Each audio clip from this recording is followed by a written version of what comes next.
Taunt to get bodied is the truest combo in Smash Bros. Ultimate. At Supernova 2024, MK Leo is on a classic tear through losers bracket, needing to win just one set to make it into top 24. But this set didn't start well for the GOAT, going down 2 games to none. And with a character as explosive as Luigi, any one mistake could seal Leo's fate at 25th place. And to top it all off, the opponent here is taunting constantly. Leo gets on the board by catching Luigi's recovery, a close victory. Moving on to game 4, Leo gets the first stock in just under a minute, and the second just after that. Luigi fights back, but it's just too little and far too late. He's still taunting in game 5, but Leo responds with an absolute decimation last stock, ending it all with a spike. That's why you don't taunt MK Leo. Is this the greatest comeback in Smash Ultimate history? I'll let you be the judge. Tweek and Sonics are both in winners finals, game 5 at Luminosity Makes Moves Miami. But this game 5 is not going in Tweek's favor, going down 3 stocks to 1 against Sonic, who's not only fast, but can end stocks like that with just a single opening. Tweek manages to take the first stock with a stray forward air, but there's no way he can make this back, right? Later, Tweek manages to find an extremely early stock with Monkey Flip while off stage. And Tweek plays quite literally perfectly, evading the fastest character in Smash while tacking on loads of percent. And then, he does it, catching Spin Dash with a Monkey Flip, taking the set, and popping off.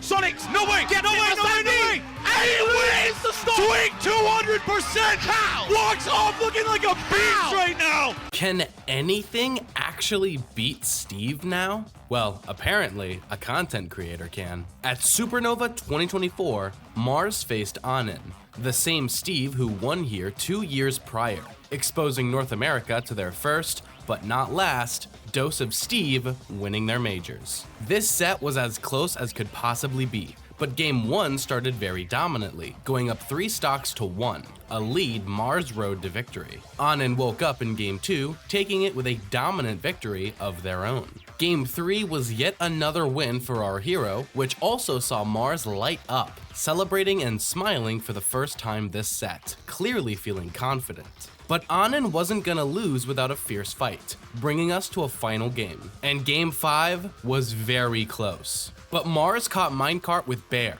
taking the set and popping off. Now, he did lose to Akola the set after, but we don't have to talk about that, right? The greatest today versus the greatest of all time. Who wins?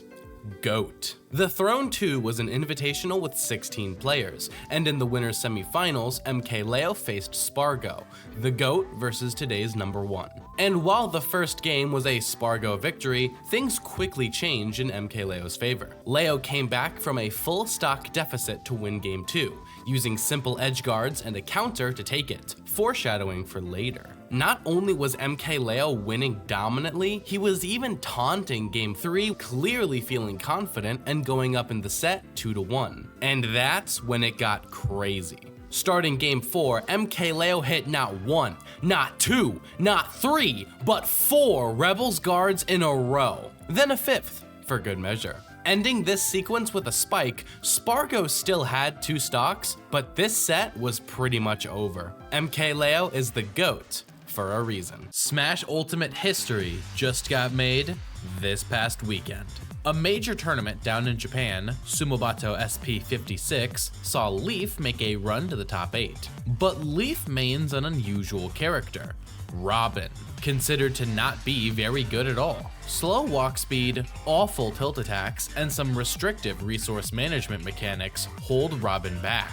Despite all that, Leaf went on an absolute tear through losers bracket, defeating both Alice and Mado in game 5 sets, though the last set against Mado did end tragically. Leaf would eventually finish at 7th with solo Robin, the only time that's ever happened at a major. Solo Donkey Kong can do it. Sumobato SP56 was a major down in Japan that saw solo Donkey Kong make some big waves. Mildna HO, Japan's Yeti DK, was the 24th seed and defeated Alice, Suna, and Ryope to make top 8 losers, and defeated Leaf the Robin main once in there, eventually placing 5th. This is one of Solo DK's best major performances since Hikaru's retirement. And I didn't even mention that another DK main also made it into top 8 at this tournament, Kuhaku with a Steve secondary counterpick.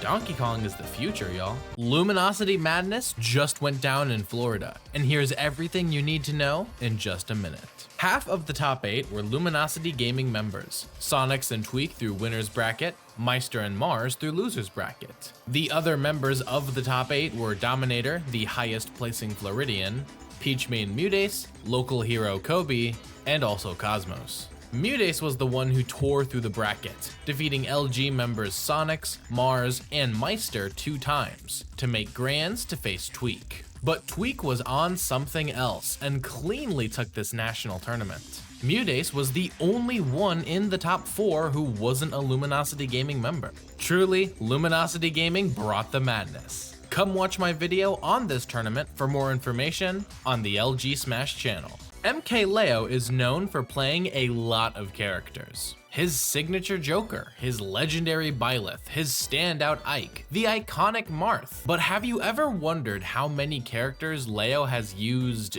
ever? From release way back in 2018 to the online era of experimentation to today's repertoire of varied characters, I go over every single character MKLeo has ever used in a video here on the LG Smash channel. Go check it out to see just how deep MKLeo's pockets are. This is Poppin. He's from my region, Kansas City. He also plays Little Mac and some Dr. Mario. He's here at Sweet Spot 9 in Lawrence, Kansas, fighting Big D, the Icy's legend here from Canada and the number 2 seed here. Surprisingly enough, this matchup isn't considered unwinnable for Mac. You defeat Nana for free by farming KO punches, and Super Armor powers through many of Icy's options. But with an upset factor 7 on the line, there's no way he wins this game 5, right?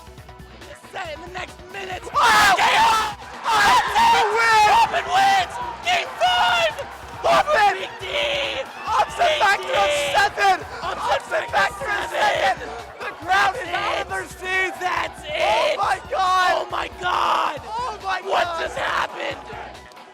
I stand corrected. Steve's got people mauling in Smash, but not for the reason you may be thinking. It's not for 0 to deaths, insane burst minecarts, out of shield anvils every second, but it's rather not doing anything. Steve is just sitting off stage and just mining. The problem with this planking is that Steve gains his win conditions off of this, most notably Diamond.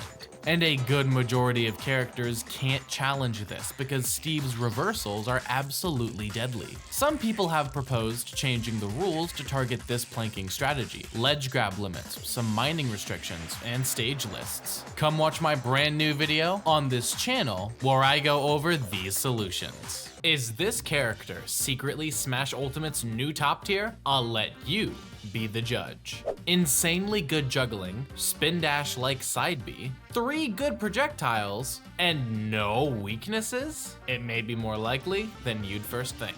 Bowser Jr. has been rising in the meta recently, piloted by a plethora of reps, but most notably driven by TM7 Zap. Upsets across majors of all kinds are taking place, and nothing can stop this character. His worst matchup?